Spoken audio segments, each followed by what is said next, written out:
My name is Githae.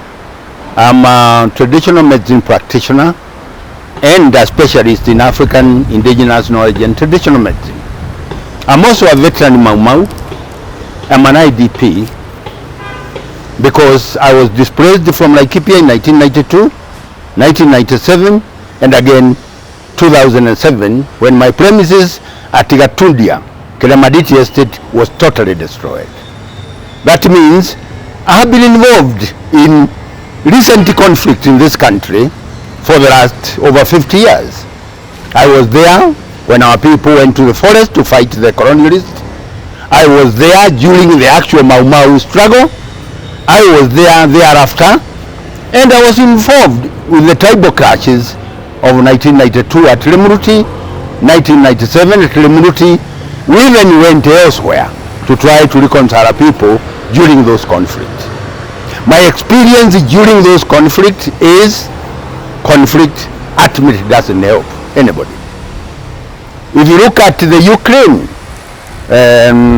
Russian conflict, buildings, cities have been destroyed, many people have died. Western powers are saying they are going to rebuild Ukraine. Will they revive those who have died? They are not capable of doing that, and they cannot again redevelop Ukraine to where it was. We are heading to 2022 general election in Kenya. My experience since independence is that we have skirmishes always during and after election. And the way the politics is, it is inevitable that there will be negative emotions elevated by those who fail, because some must fail. And even as I talk, I know there may be some people who are preparing to either articulate or mitigate against inevitable conflict. My appeal to Kenyans is, let's talk. Let's mediate any conflict. Let's avoid conflict. Let's avoid useless bloodshed. My experience from my friends in the military, in police, in GSO, they tell me that human life doesn't go in vain.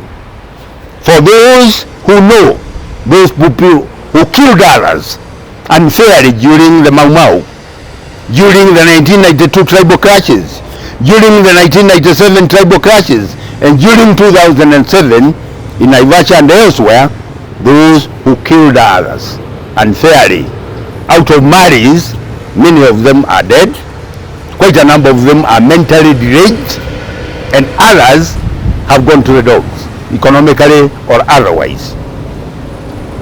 The Bible tells us, thou shalt not kill. No more human beings don't kill unless they must kill. That's what the police tell me. That's what the military tell me. That's what we have been enemy to war in Burma and elsewhere always tell me. Human life is sacred.